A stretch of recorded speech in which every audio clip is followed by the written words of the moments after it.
Pride and Prejudice by Jane Austen. Chapter 30. Sir William stayed only a week at Hunsford, but his visit was long enough to convince him of his daughter's being most comfortably settled, and of her possessing such a husband and such a neighbour as were not often met with. While Sir William was with them, Mr. Collins devoted his morning to driving him out in his gig and showing him the country. But when he went away, the whole family returned to their usual employments, and Elizabeth was thankful to find that they did not see more of her cousin by the alteration, for the chief of the time between breakfast and dinner was now passed by him either at work in the garden, or in reading and writing, and looking out of the window in his own book-room, which fronted the road. The room in which the ladies sat was backwards. Elizabeth, at first, rather wondered that Charlotte should not prefer the dining-parlour for common use. It was a better-sized room, and had a more pleasant aspect. But she soon saw that her friend had an excellent reason for what she did, for Mr. Collins would undoubtedly have been much less in his own apartment, had they sat in one equally lively, and she gave Charlotte credit for the arrangement. From the drawing-room they could distinguish nothing in the lane, and were indebted to Mr. Collins for the knowledge of what carriages went along, and how often, especially, Miss de Bourgh drove by in her phaeton, which he never failed coming to inform them of, though it happened almost every day. She not unfrequently stopped at the parsonage, and had a few minutes' conversation with Charlotte, but was scarcely ever prevailed upon to get out. Very few days passed in which Mr. Collins did not walk to Rosings, and not many in which his wife did not think it necessary to go likewise, till Elizabeth recollected that there might be other family livings to be disposed of. She could not understand the sacrifice of so many hours. Now and then they were honoured with a call from her ladyship, and nothing escaped her observation that was passing in the room during these visits. She examined into their employments, looked at their work, and advised them to do it differently, found fault with the arrangement of the furniture, or detected the housemaid in negligence, and if she accepted any refreshment, seemed to do it only for the sake of finding out that Mrs. Collins's joints of meat were too large for her family. Elizabeth soon perceived that, though this great lady was not in commission of the peace of the county, she was a most active magistrate in her own parish, the minutest concerns of which were carried to her by Mr. Collins, and whenever any of the cottagers were disposed to be quarrelsome, discontented, or too poor, she sallied forth into the village to settle their differences, silence their complaints, and scold them into harmony and plenty. The entertainment of dining at Rosings was repeated about twice a week, and, allowing for the loss of Sir William, and there being only one card-table in the evening, every such entertainment was the counterpart of the first. Their other engagements were few, as the style of living in the neighbourhood in general was beyond Mr. Collins's reach. This, however, was no evil to Elizabeth, and upon the whole she spent her time comfortably enough. There were half-hours of pleasant conversation with Charlotte, and the weather was so fine for the time of year that she had often great enjoyment out of doors. Her favourite walk, and where she frequently went while the others were calling on Lady Catherine, was along the open grove which edged that side of the park, where there was a nice sheltered path which no one seemed to value but herself, and where she felt beyond the reach of Lady Catherine's curiosity. In this quiet way, the first fortnight of her visit soon passed away.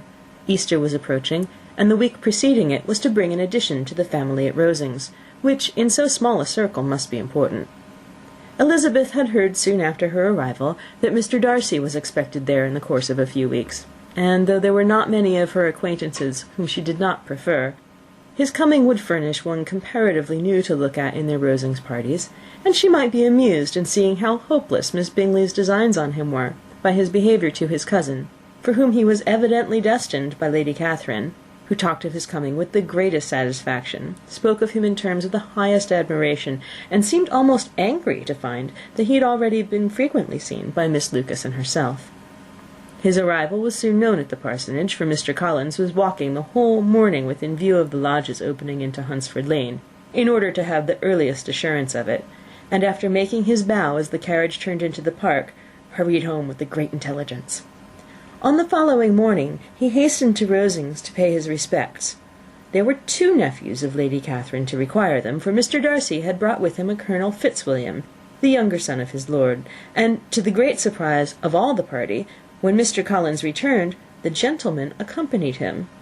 Charlotte had seen them from her husband's room crossing the road, and immediately running into the other, told the girls what an honour they might expect, adding, "I may thank you, Eliza, for this piece of civility.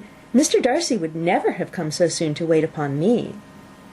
Elizabeth had scarcely time to disclaim all right to the compliment, before their approach was announced by the door-bell, and shortly afterwards the three gentlemen entered the room.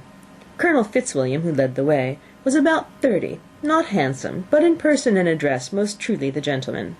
Mr. Darcy looked just as he had been used to look in Hertfordshire, paid his compliments with the usual reserve to Mrs. Collins, and whatever might be his feelings towards her friend, met her with every appearance of composure.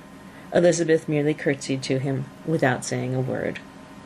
Colonel Fitzwilliam entered into a conversation directly with the readiness and ease of a well-bred man, and talked very pleasantly, but his cousin, after having addressed a slight observation on the house and garden to Mrs. Collins, sat for some time without speaking to anybody.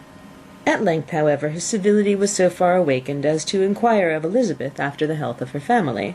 She answered him in the usual way, and after a moment's pause added, "My eldest sister has been in town these 3 months. Have you never happened to see her there?" She was perfectly sensible that he never had, but she wished to see whether he would betray any consciousness of what had passed between the Bingleys and Jane, and she thought he looked a little confused as he answered that he had never been so fortunate as to meet Miss Bennet.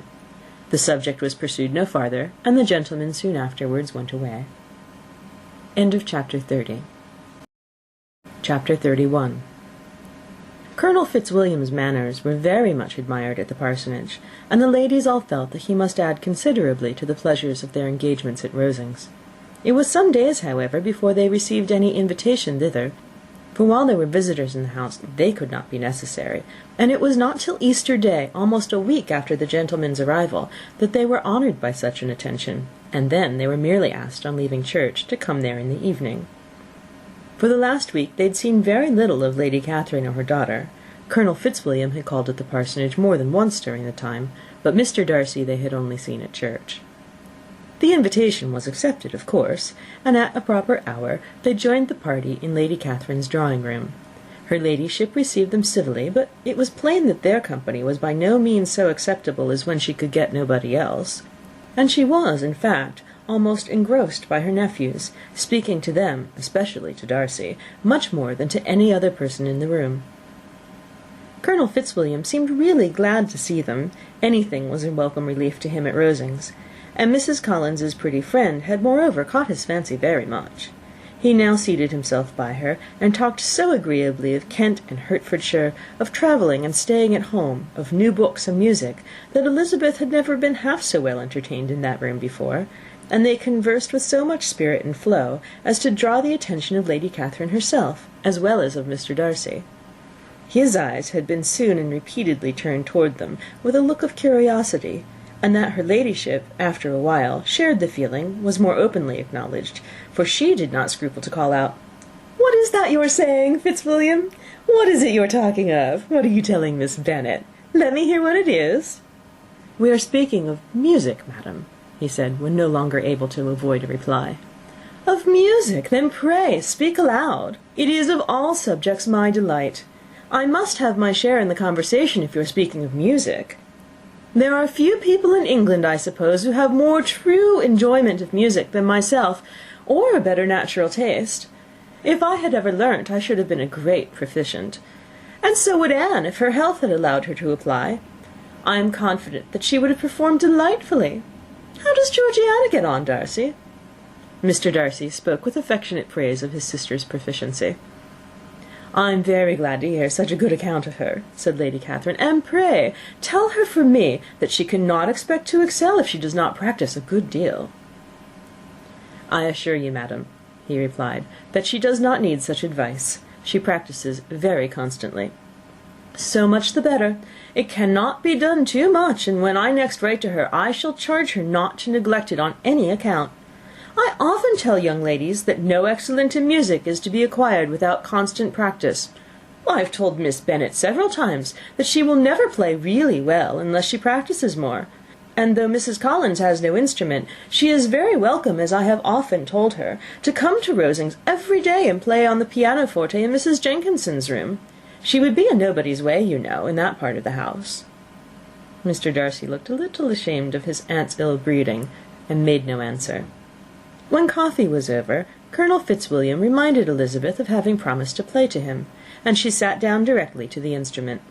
He drew a chair near her. Lady Catherine listened to half a song, and then talked, as before, to her other nephew, till the latter walked away from her, and making with his usual deliberation towards the pianoforte, stationed himself so as to command a full view of the fair performer's countenance. Elizabeth saw what he was doing, and at the first convenient pause turned to him with an arch smile, and said, "Do you mean to frighten me, Mr. Darcy, by coming all in this state to hear me? I will not be alarmed, though your sister does play so well. There is a stubbornness about me that never can bear to be frightened at the will of others. My courage always rises at every attempt to intimidate me." "I shall not say you are mistaken," he replied, "because you could not really believe me to entertain any design of alarming you, and I have had the pleasure of your acquaintance long enough to know that you find great enjoyment in occasionally professing opinions which are, in fact, not your own." Elizabeth laughed heartily at this picture of herself, and said to Colonel Fitzwilliam, "Your cousin will give you a very pretty notion of me, and teach you not to believe a word I say. I'm particularly unlucky in meeting with a person so able to expose my real character, in a part of the world where I'd hoped to pass myself off with some degree of credit. Indeed, Mr. Darcy, it is very ungenerous in you to mention all that you knew to my disadvantage in Hertfordshire, and give me leave to say, very impolitic too, for it's provoking me to retaliate, and such things may come out as will shock your relations to hear." "I am not afraid of you," he said, smilingly.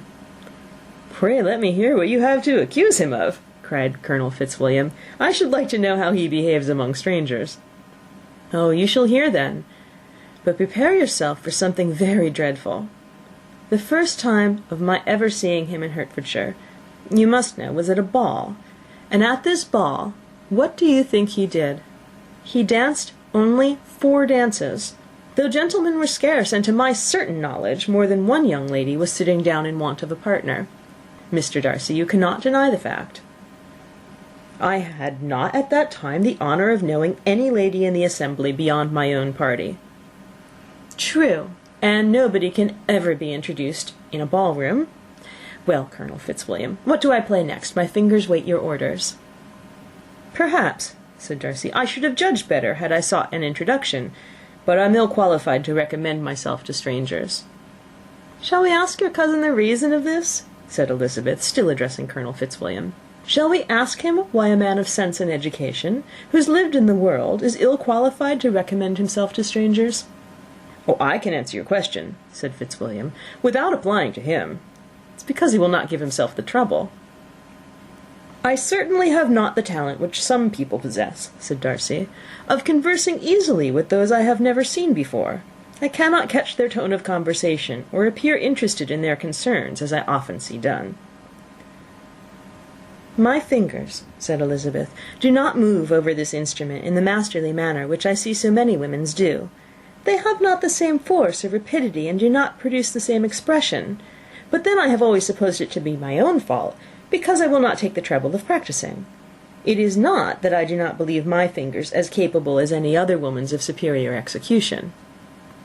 Darcy smiled, and said, "You are perfectly right. You have employed your time much better. No one admitted to the privilege of hearing you can think anything wanting. We neither of us perform to strangers." Here they were interrupted by Lady Catherine, who called out to know what they were talking of. Elizabeth immediately began playing again. Lady Catherine approached, and after listening for a few minutes, said to Darcy, "Miss Bennet would not play all amiss if she practised more, and could have the advantage of a London master. She has a very good notion of fingering, though her taste is not equal to Anne's. Anne would have been a delightful performer had her health allowed her to learn."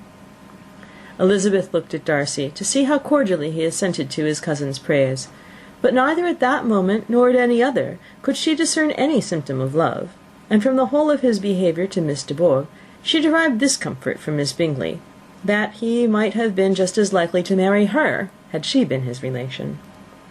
Lady Catherine continued her remarks on Elizabeth's performance, mixing them with many instructions on execution and taste. Elizabeth received them all with the forbearance of civility, and, at the request of the gentleman, remained at the instrument till her ladyship's carriage was ready to take them all home. End of Chapter 31.